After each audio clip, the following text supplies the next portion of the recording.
हिंदी में यूपीएससी की तैयारी से संबंधित प्रोग्राम्स को देखने के लिए सब्सक्राइब करें स्टडी IQIAS हिंदी।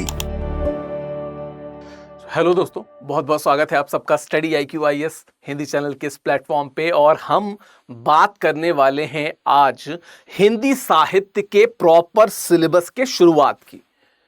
देखिए, जो छात्र हमसे YouTube पे जुड़े हैं और वे अर्जुन की तरह हमसे नहीं जुड़ सकते किन्हीं मजबूरियों की वजह से, एकलव्य की तरह भी जुड़ना चाहते हैं, तो ये जो वीडियो है और इसके बाद की जो क्रमिक सीरीज होगी ये उनके लिए बहुत इंपॉर्टेंट होगी, जहां पे वे हिंदी साहित्य वैकल्पिक विषय के सिलेबस को समझ सकेंगे। लेकिन अगर आप अर्जुन की तरह हमसे जुड़ सकते हैं, हमारे गुरुकुल से जुड़ सकते हैं, हमारे इस कोर्स से जुड़ सकते हैं जो 27 मई से शुरू हो रहा है, 1 से 4 इसकी टाइमिंग होगी दोपहर में। और अगर आप विकास लाइव कोड का यहाँ पे प्रयोग करते हैं तो मात्र 15,999 में ये कोर्स आपको मिलेगा। ठीक है, तो अगर आप यहाँ जुड़ेंगे तो यहाँ पे बहुत सारे भतेरे, बहुत सारे फायदे हैं, जहां पे हम बात कर सकते हैं कि आपको प्रॉपर क्रक्स मिलेगा, आपको प्रॉपर पावर पॉइंट प्रेजेंटेशन जो मैं बनाता हूं वो मिलेगी, आपको टेस्ट सीरीज मिलेगी फ्री में, उसके साथ 1-to-1 मार्गदर्शन मिलेगा, 1-to-1 डाउट सेशन रहेगा, 1-to-1 आंसर राइटिंग सेशन रहेगा, जहां पे मैं आपके आंसर्स और वर्तनी दोनों की बात करूंगा और दोनों को क्लियर कराने की कोशिश करूंगा। ठीक है, तो मैं क्या कहना चाह रहा था कि वे छात्र जो मुझसे जुड़ना चाहते हैं, हमारे इस कोर्स से जुड़ना चाहते हैं, वे 27 मई की डेट को ना भूलें। 27 मई से ये कक्षा शुरू हो रही है हिंदी साहित्य की।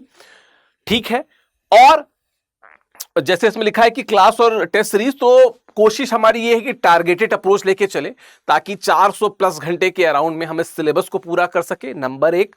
नंबर 2, जो हमारी एक और कोशिश रहेगी कि इस दौरान जो इतने भी प्रीवियस ईयर क्वेश्चंस हैं, विगत वर्षों के जो प्रश्न हैं, उनको बहुत अच्छे तरीके से सॉल्व करके हम आगे बढ़ते चलें ताकि कभी भी PYQs आपके रास्ते का अड़ंगा ना बने। ठीक है, तो ये हमारी यहाँ पे कोशिश रहेगी। ठीक है, तो ये तो उनके लिए जो हमारे अर्जुन है जो हमसे जुड़ना चाहते हैं। लेकिन अगर आप YouTube पे ही हमको देख पा रहे हैं और आप चाहते हैं कि उससे भी आपको गाइडेंस मिले, तो ये सीरीज हमारे लिए शुरू है। ठीक है, और जो आप पहला टॉपिक है जहां से मैं इस क्रमिक कोर्स की शुरुआत करना चाहूंगा, वो टॉपिक बात करता है हिंदी साहित्य की प्रासंगिकता और महत्व की। प्रासंगिकता और महत्व की। इसके बाद हम लोग हिंदी साहित्य का इतिहास पढ़ेंगे। हिंदी साहित्य के इतिहास में फिर हम लोग पहले शुक्ल पूर्व इतिहास पढ़ेंगे, फिर शुक्ल जी के युगीन इतिहास है उसकी बात करेंगे जो लिखा गया, और जो शुक्लोत्तर युग में जो इतिहास लिखा गया हिंदी साहित्य का, फिर उसकी बात करेंगे। ये क्रमिक तरीका रहेगा। उसके बाद फिर हम लोग आदिकाल, भक्तिकाल, रीतिकाल, आधुनिक काल को पढ़ते हुए फिर जो गद्य साहित्य का इतिहास है उस पर हम लोग जाएंगे। ये प्रश्न पत्र 1 का खंड ख है जहां से हम शुरू कर रहे हैं। ठीक है, तो पहले बात कर ले कि हिंदी साहित्य की प्रासंगिकता और महत्व। 2 शब्द हैं यहां पे, एक शब्द है प्रासंगिकता और एक है महत्व। दोनों में डिफरेंस है, दोनों में अंतर है। अंतर क्या है कि प्रासंगिकता की बात की जाए तो कोई ऐसी चीज जो पहले कभी समाज में दिखी हो, समझी गई हो, पढ़ी गई हो, लिखी गई हो, और आज भी उसका महत्व बरकरार है, या आज भी लोग उसको फॉलो करते हैं, या लोग आज भी उस तरीके की चीजों को अपने जीवन में अपनाते हैं, तो क्या कहेंगे कि वो अभी भी प्रासंगिक है। ठीक है, वो अभी भी प्रासंगिक है। जैसे मान लीजिए गांधी जी ने अपने समय में इतने सारे टूल्स का प्रयोग किया अंग्रेजों के खिलाफ जब लड़ाई कर रहे थे। ठीक है, तो हम क्या बोलेंगे कि गांधी जी कि वो टूल्स अभी भी प्रासंगिक हैं। बहुत से लोग सत्य और अहिंसा की बात करते हैं। भगत सिंह की बात की जाए तो भगत सिंह, सुभाष चंद्र बोस जैसे जो क्रांतिकारी थे, उन्होंने जिस जिजीविषा को दर्शाया, कहीं ना कहीं आज भी कई मायनों में वो जिजीविषा देखने को मिल जाती है, तो हम क्या कहेंगे, आज भी वो प्रासंगिक है। तो ये होता है प्रासंगिकता। महत्व क्या होता है? महत्व को अगर बहुत एकदम एक्यूरेट फॉर्म में मैं बताना चाहूं तो महत्व ये है कि महत्व उस समय, उस काल में किसी साहित्य का, किसी व्यक्ति का, किसी समाज का, किसी राजा का, या इस तरीके की तमाम संज्ञाओं का जो इफेक्ट पड़ता है, जो प्रभाव पड़ता है, उसको हम कहते हैं महत्व। तो वो महत्व ऐसी चीज का भी हो सकता है जो थोड़ी पुरानी हो या उसी काल में चल रही हो। ठीक है, तो महत्व और प्रासंगिकता में डिफरेंस है। कोई बहुत पहले की चीज अभी भी लोग उसको फॉलो कर रहे हो, प्रासंगिकता। और कोई चीज जो उस समय कोई प्रभाव डाल रही हो उसको कहते हैं महत्व। तो हम दोनों को एक बार डिस्कस कर लेते हैं कि क्या प्रासंगिकता है, क्या महत्व है। शुरुआत इससे है, बुनियाद हमें मजबूत करनी है। तो जो हमारा पहला टॉपिक है वो प्रासंगिकता और महत्व को लेके होगा। ठीक है, चलिए बात करते हैं सबसे पहले प्रासंगिकता। और प्रासंगिकता में एक एक करके जो पॉइंट्स हैं उन पॉइंट्स को हम डिस्कस करते जाएंगे कि क्या क्या चीज प्रासंगिकता है हिंदी साहित्य की। देखिए, हिंदी साहित्य एक विषय के तौर पे अगर देखा जाए ना, वैकल्पिक विषय के तौर पे, तो बहुत सहज, बहुत सरल और अंकदायी विषय माना जाता है। ठीक है, सबसे अच्छी बात क्या है कि सिलेबस भी इसका दिखने में बड़ा लगता है पर सिलेबस बहुत छोटा है। वजह कि चीजें जो इसके सिलेबस में है, जो गद्य हुआ, पद्य हुआ, इतिहास हुआ, भाषा का हुआ या साहित्य का इतिहास हुआ, ये चीजें इतनी बेहतर तरीके से इसमें डाली गई हैं कि अगर आप थोड़े भी इंटरेस्टिंग पर्सपेक्टिव से देखें तो आप बस उनको पढ़ते जाइए। कहानियां हैं, उपन्यास हैं, किताबें हैं, पद्य है, पढ़िए। बहुतों को पढ़ा भी होगा आपने, उनको ही दोहराते जाना है।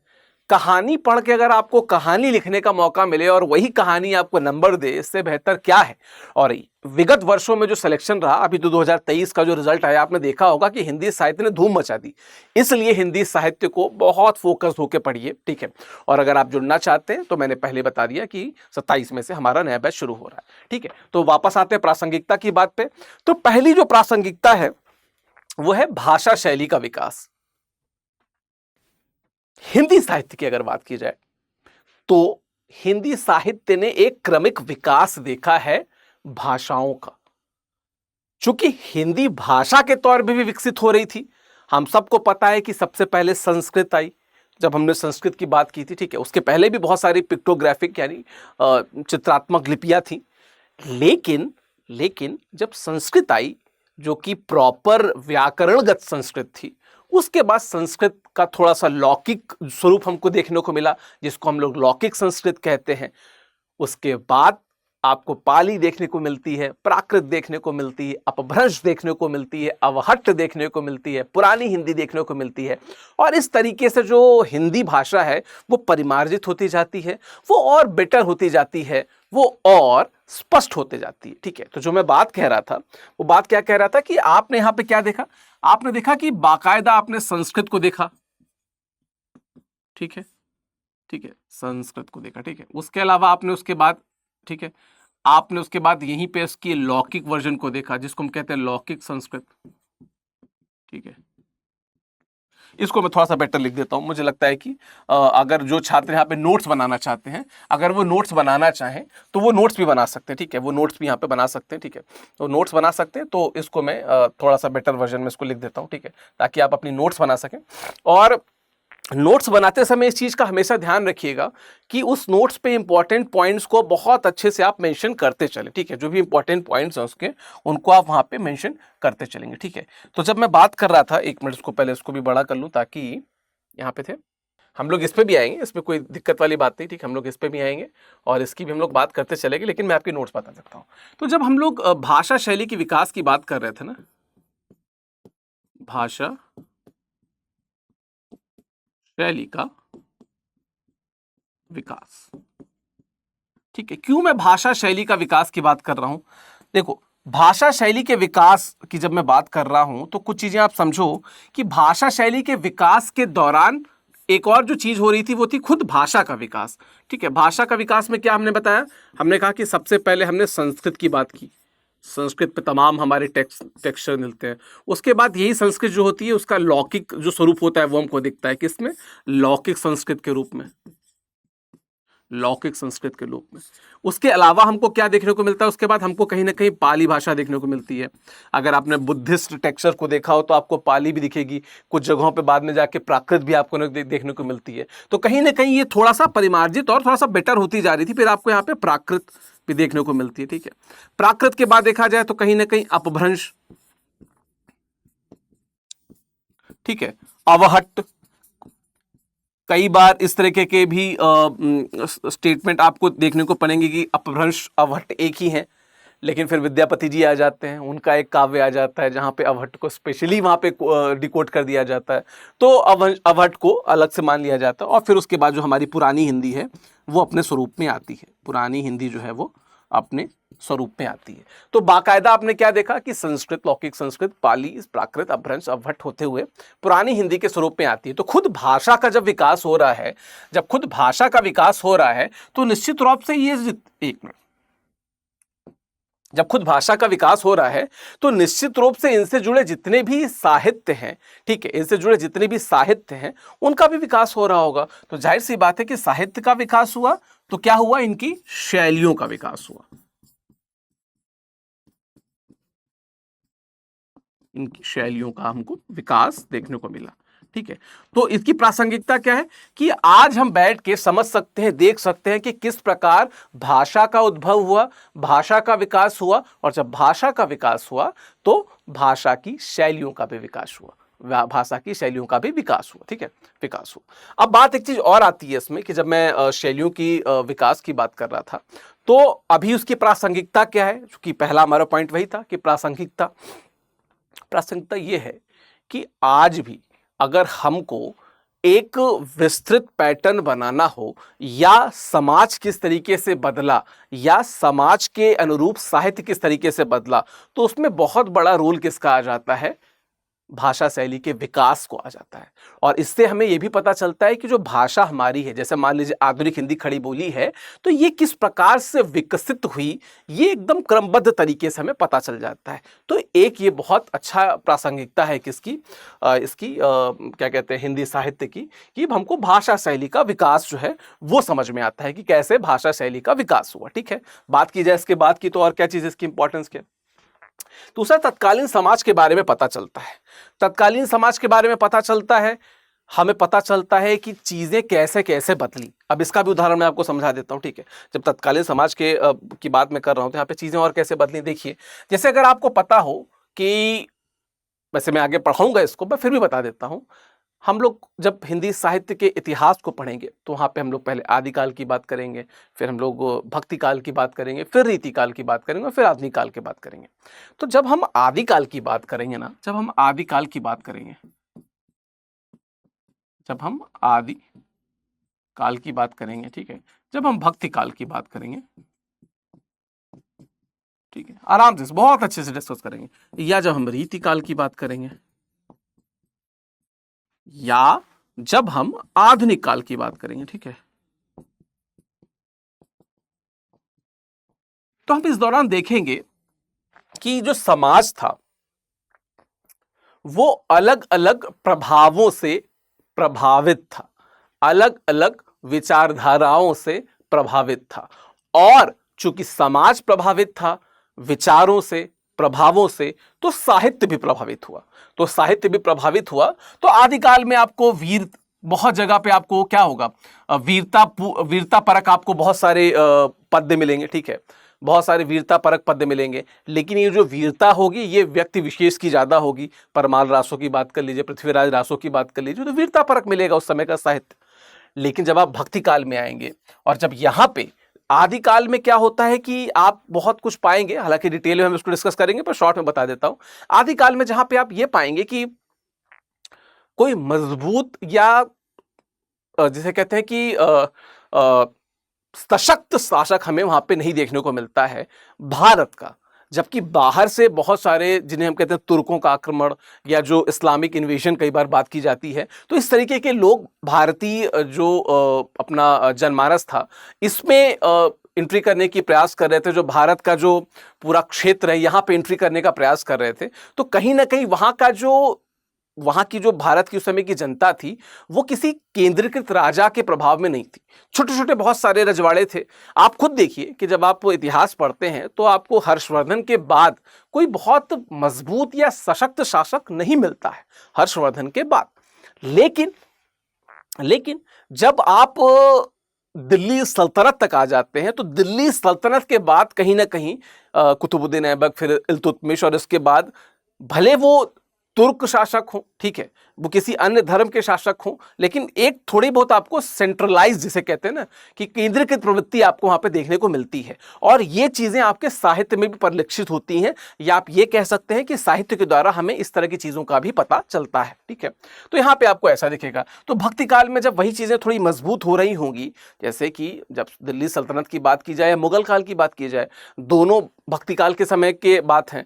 तो जब भक्ति काल के समय ये दोनों ही अपने उफान पे थे, चाहे दिल्ली सल्तनत हो चाहे मुगल काल हो, और चूंकि यहाँ पे दूसरे धर्म के शासक थे, तो जो सनातन वैदिक या हिंदू धर्म के जो लोग थे, बहुत से लोग ऐसे थे जिनको अपने धर्म पे दिक्कतें देखने को आई, क्यों लगा कि बहुत सारे इश्यूज हो सकते हैं, हम अपने धर्म को नहीं फॉलो कर पा रहे हैं, कोई अपना धर्म हम पे आरोपित कर रहा है। तो कई बार ऐसा कहा जाता है कि उसके विरुद्ध भी कहीं ना कहीं ये भक्ति मूवमेंट चला। तो यहाँ पे अलग तरीके का आपको साहित्य देखने को मिलेगा, जिसको निश्चित तौर पर हम क्या कह सकते हैं, भक्ति साहित्य कह सकते हैं। ठीक है, हम उसको भक्ति साहित्य कह सकते हैं। ठीक है, और फिर आपको एक समय के बाद लगेगा कि नहीं, फिर ये जो डर के वजह से नहीं साहित्य है, फिर वे एक लोक मंगल साहित्य कहीं ना कहीं दिखेगा, जहां पे आपको गंगा जमुनी तहजीब का बहुत अच्छा उदाहरण मिलेगा। तो आप सूफी साहित्य पढ़ेंगे उसमें, है ना, और बहुत सारे, मतलब भक्ति में भी आपको सगुण निर्गुण दिखेगा, जहां पे आपको एक व्यक्ति जो है वो भगवान की तरफ ले जा रहा होगा, दूसरा भक्ति कह रहा होगा नहीं नहीं उधर वो तो ढकोसला है, उधर नहीं जाना है, आपको इधर जाना है। तो ये सारी चीजें भी हम लोग पढ़ेंगे।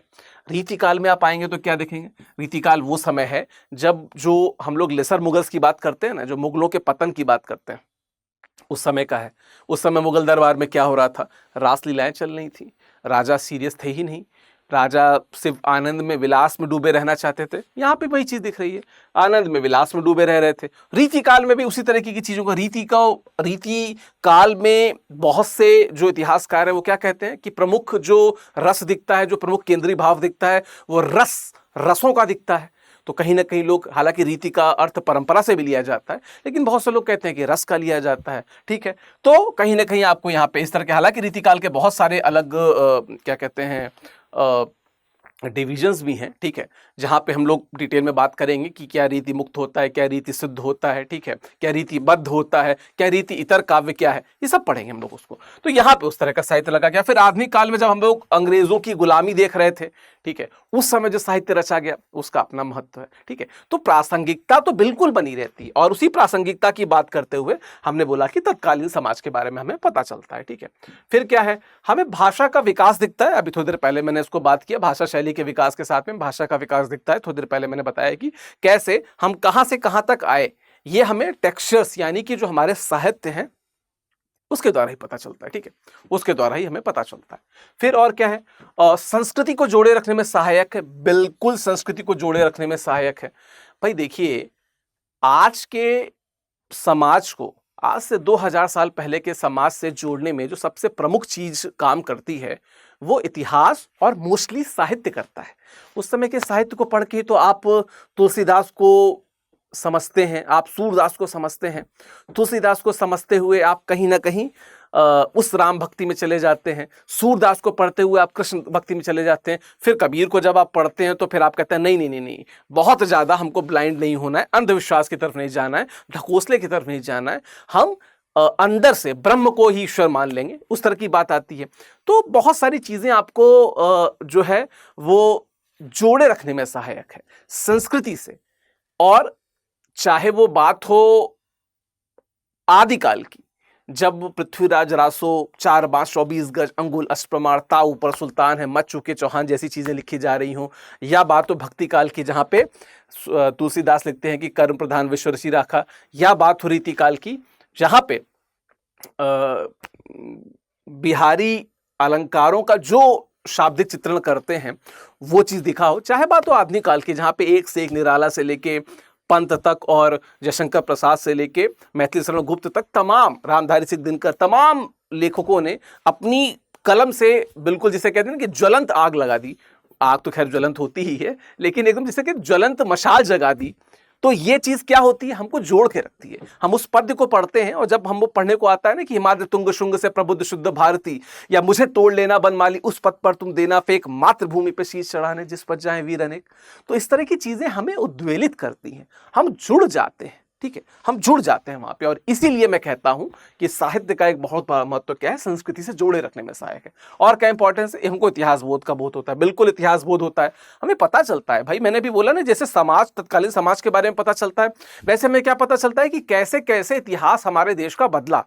आप, जब मैं आपको साहित्य पढ़ाऊंगा और मैं आदिकाल से लेके आधुनिक काल तक आऊंगा, तो आप उस समय अगर इतिहास नहीं भी पढ़े तो आप इतिहास पढ़ लेंगे। मैं बहुत अच्छे से इतिहास समझाऊंगा, बैकग्राउंड बताऊंगा, परिस्थितियों को समझाऊंगा, ठीक है। तो बिल्कुल इतिहास का हमको बोध होता है। और क्या चीजें हमें यहाँ पे क्लियर होती हैं। दूसरा, विरासत को अक्षुण्ण रखने में सहायक है। बिल्कुल बिल्कुल, हमारी जो विरासतें हैं, चरक संहिता से लेकर सुश्रुत तक की बात की जाए, या बात की जाए कालिदास के तमाम जो लेखकीय, जो उनके महत्व है, जो उन्होंने मेघदूत की बात की, जो उन्होंने विक्रमोर्वशीयम जैसी चीजों को लिखा, अद्भुत है ना। वो संजो के रखने में कामयाब हम हुए, वजह साहित्य। साहित्य था, हमने पढ़ा, वो कहानियां हमारे मन में बस गई। वो मेघदूत, जो मेघ का दूत के रूप में जाना, वो हमें याद हो गया। चाहे बात हो उस मेघदूत की, या उसी कालिदास का वर्णन जब आषाढ़ के एक दिन में यहाँ पे मोहन राकेश करते हैं तो उनकी बात हो, इन चीजों को रिलेट करने में, और रिलेट करके ऐसे महापुरुषों की जो महनीय कृतियां हैं उनको संजोए रखने में बहुत योगदान किसका है, साहित्य का है, ठीक है। तो एक ये इसका इंपॉर्टेंट है, ठीक है। अब हम आ जाते हैं महत्व पे कि क्या इसका महत्व है। अभी तक हमने प्रासंगिकता देखी, अभी हम देखते हैं महत्व क्या है। चाहे आपके समय का जो साहित्य लिखा जा रहा है उसको उससे भी रिलेट कर सकते हैं, या जब आदिकाल में आदिकाल का साहित्य लिखा जा रहा था, जब भक्ति काल में भक्ति काल का लिखा जा रहा था, रीतिकाल में रीतिकाल का लिखा जा रहा था, तो उस समय साहित्य का क्या महत्व था, और अभी भी जो आपके समय लिखा जा रहा है क्या महत्व होता है। पहली बात हो कि संवेदनशीलता हमें बनाता है। निश्चित तौर पर जो साहित्य है हमें संवेदनशील बनाता है परिस्थितियों को लेकर। जब भगत सिंह जैसे नौजवान मातृभूमि के दर पे अपने शीश नवाने के लिए अपने जान को अपनी हथेली पे लेके आगे बढ़ते हैं, तो वे जब बिस्मिल अजीमाबादी की पंक्तियों को पढ़ते हैं कि आज फिर मक्तल में कातिल कह रहा है बार बार, आए वो शौके शहादत जिनके जिनके दिल में है, सरफरोशी की तमन्ना अब हमारे दिल में है, देखना है जोर कितना बाजुए कातिल में है। आप समझिए कि किस स्तर पे लोगों को ये संवेदनशील बनाता होगा, उद्वेलित करता होगा। तो निश्चित तौर पे साहित्य का एक बहुत बड़ा महत्व है हमें संवेदनशील बनाने के लिए। फिर क्या है, मनोरंजन के लिए बिल्कुल है। ऐसा नहीं है कि हर चीज सिर्फ हमको संवेदनशील या कुछ ज्ञान देने के लिए होती है, कुछ चीजें मनोरंजन के लिए होती है। और इसकी अगर बात की जाए तो फिर बिहारी, जो रीतिकाल के सर्वश्रेष्ठ कवि कहे जाते हैं, ग्रियर्सन, तो उनके प्यार में ही एकदम पागल हो चुके थे। कहा कि यूरोप में ऐसा कोई कवि ही नहीं है, ऐसा कुछ पद ही नहीं रचा गया जैसा बिहारी सत्सई है, जिसमें 713 के अराउंड जो बिहारी के पद है, ठीक है। तो बात क्या है, बिहारी के दो हैं, इनफैक्ट मुक्तक है उनके, ठीक है।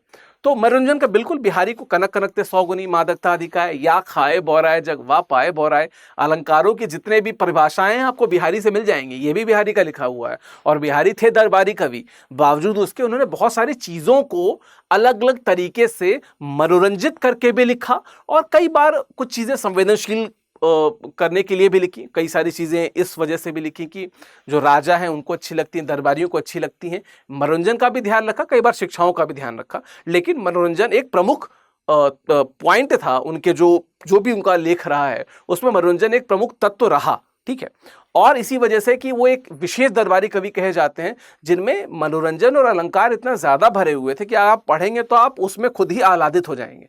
ये बहुत खास बात है बिहारी की। एक दरबारी कवि थे, लेकिन बहुत सारी चीज़ों का उन्होंने ध्यान रखा। आप सोचिए किसी कवि को डेली मुक्तक लिखना हो और डेली कहा जाए कि चमत्कारों को, अलंकारों से इसको चमत्कृत कर दो, कितना टफ होगा, बट बिहारी करते थे।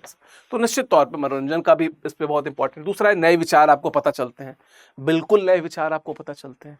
कई बार हमें पता ही नहीं होता कि हमें किस रास्ते जाना है, किस पथ जाना है, फिर हमें किताब हासिल होती है, among who sold his Ferrari, मतलब मजाक कर रहा हूँ, ऐसे बहुत सारी किताबें हैं, है ना। तो आपको वो उसका एक नया पर्सपेक्टिव पता चलता है। आप चाहे अंग्रेजी साहित्य की बात की जाए, चाहे हिंदी साहित्य की बात की जाए, गोदान को आप पढ़ते हैं, आप निर्मला को पढ़ते हैं, आप गबन को पढ़ते हैं, ठीक है, आप भगवती चरण वर्मा की उपन्यास को पढ़ते हैं, ठीक है। और उन उपन्यासों को पढ़ के आपको कई बार आपको आदर्श यथार्थ दिखता है और कई बार भोगा हुआ यथार्थ दिखता है। आदर्श यथार्थ आपको शांत बनाए रखता है, भोगा हुआ यथार्थ आपको उद्विग्न कर देता है कि यार ऐसा भी हो जाए तो। जैसे मैं इसका उदाहरण दूंगा, अगर बात की जाए भगवती चरण वर्मा की, तो उनके दो बहुत प्रमुख उपन्यास हैं। एक तो है रेखा, और दूसरा जो उनका उपन्यास है, आप लोग कमेंट बॉक्स में मुझे बताइएगा, रेखा के साथ क्या है कि बिल्कुल इतना, जिसे कहते हैं ना कि सटल यथार्थ है, कि जैसे एंड होता है लगता है अरे ये क्या हो गया। लेकिन इसी के पैरेलल अगर आप मैं बात करूं, अभी तो मैंने रेखा की बात की, इसी के पैरेलल में एक दूसरे लेखक की बात करूं, ठीक है, जिन्हें क्या कहते हैं, मुझे ऐसा लगता है कि किसी भी बीए हिंदी ग्रेजुएशन के छात्र ने पढ़ते हुए वो रोया नहीं होगा, ठीक है, वो जरूर रोया होगा उनको पढ़ते हुए, उनको देखते हुए, उनको समझते हुए। और अगर आप लोग सही समझ रहे हैं तो मैं किसकी बात कर रहा हूं, मैं बात कर रहा हूं धर्मवीर भारती की। और उनका जो नॉवेल है गुनाहों का देवता, वो बिल्कुल आदर्श प्यार की बात करता है, वो प्लेटोनिक लव की बात करता है।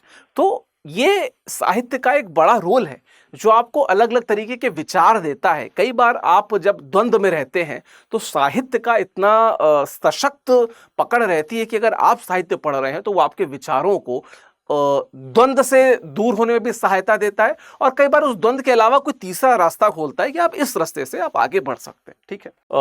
अगली बार है नवाचार की। तो बिल्कुल कई बार क्या होता है कि हम एक विशेष तरीके की चीजों को लेके ही परिपाटी बना लेते हैं, वो एक अलग जिसे कहते हैं कि पगडंडी चल पड़ती है, और उस पगडंडी को, उस लीक को हम बदलना नहीं चाहते हैं। तो कई बार कई साहित्यकार इस तरीके के प्रयास करते हैं जहां पे साहित्य एक अलग धुरी, एक अलग तरीके से लिखा जाता है और लोगों में भी नव चेतना जगाता है, ठीक है, लोगों में भी नव चेतना जगाता है नवाचार की जब हम बात करते हैं, ठीक है। फिर क्या प्रगतिशीलता, निश्चित तौर पे कई बार हम एक समाज के रूप में या कई बार इंडिविजुअल या व्यक्तित्व के रूप में हम बहुत पिछड़े होते हैं। समाज कहाँ जा रहा है, हम कहाँ पे रहते हैं, तब साहित्य अपना रोल दिखाता है और आपको प्रगतिशील बनाने में भी सहायक होता है। याद कीजिए साइमन de Beauvoir की जो किताब है जहां पे उन्होंने द सेकंड सेक्स की बात की, वहां पे अगर महिलाओं की जो वास्तविकता में जो दिक्कतें हैं या जो महिलाओं की जिंदगी से जुड़ी वास्तविक इश्यूज हैं उनको बहुत अलग तरीके से उन्होंने लिखा, ठीक है।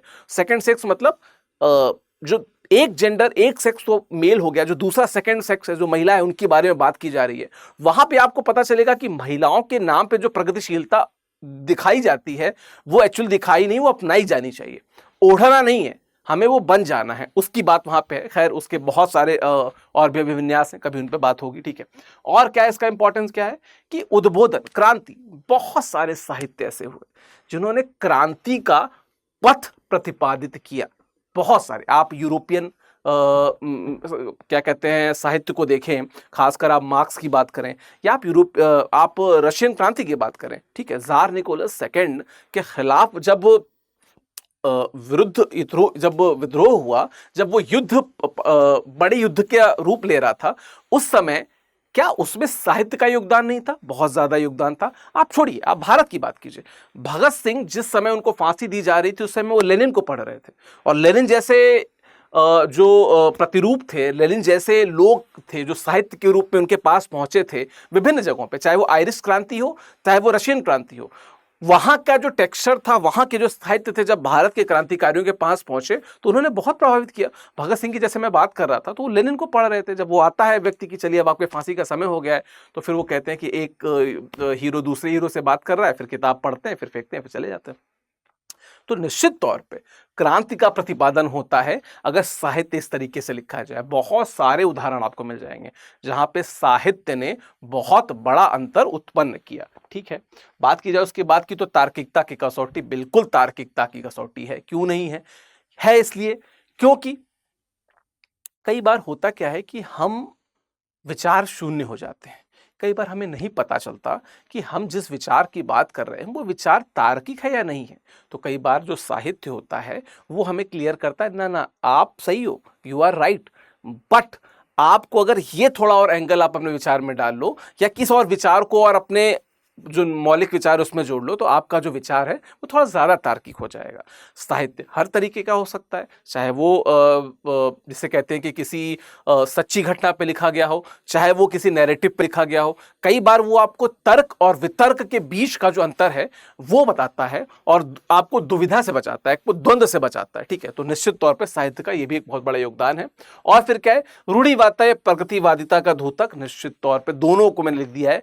कई बार कई सारे लोग साहित्य को पढ़ के रूढ़िवादी हो जाते हैं, भारत जैसे देश में जहाँ पे अक्सर जाति या कास्ट पे बात होती है और बहुत बार कहा जाता है कि कास्ट नहीं होना चाहिए, वहाँ पे ऐसे बहुत सारे साहित्य हैं जो कास्ट को या जातिवादिता को बढ़ाते हैं और उसको ज़्यादा इन्फोर्स करने की कोशिश करते हैं। वहीं पे बहुत सारे ऐसे साहित्य हैं जो इन पे चोट करते हैं। तो दोनों तरीके के साहित्य आपको मिलते हैं। तो महत्व नकारात्मक हो या सकारात्मक, लेकिन जुड़ता इसमें ज़रूर है। तो निश्चित तौर पे हमको फोकस प्रगतिवाद की तरफ जो साहित्य जा रहा है उस पर करना चाहिए, जो प्रगतिवाद को बढ़ावा दे हमको उसकी बात करनी चाहिए। लेकिन इसमें कोई दो राय नहीं कि ऐसे भी बहुत सारे साहित्य थे जिन्होंने रूढ़िवादिता को बढ़ावा दिया और उस समय कुछ नकारात्मक भावनाओं को पैदा करने में उनका योगदान था। विभिन्न समय कालों की बात है, हम लोग इसकी बात करते रहेंगे। तो प्रगतिवाद का धूतक साहित्य, ये वो प्रगतिवाद नहीं है जो हम लोग आधुनिक काल में पढ़ेंगे, नहीं, ये दूसरा है। मतलब प्रगतिवाद मतलब क्या कि समाज के साथ में आप कदम से कदम बढ़ा के नदी की धारा की तरह विचल बढ़ते जा रहे हैं, तालाब की तरह एक जगह रुक के रूढ़िवाद को बढ़ावा नहीं दे रहे हैं। मैं उस प्रगतिवाद की बात कर रहा हूं, ठीक है। तो ये हमने पढ़ा, यहाँ पे कुछ बातें, कुछ कॉन्सेप्ट थे, ठीक है, जहां पे हमने हिंदी साहित्य की प्रासंगिकता और महत्व की बात की। अगला जो वीडियो रहेगा, जो नेक्स्ट वीडियो रहेगा, वहां पे हम बात करेंगे हिंदी साहित्य के इतिहास लेखन की।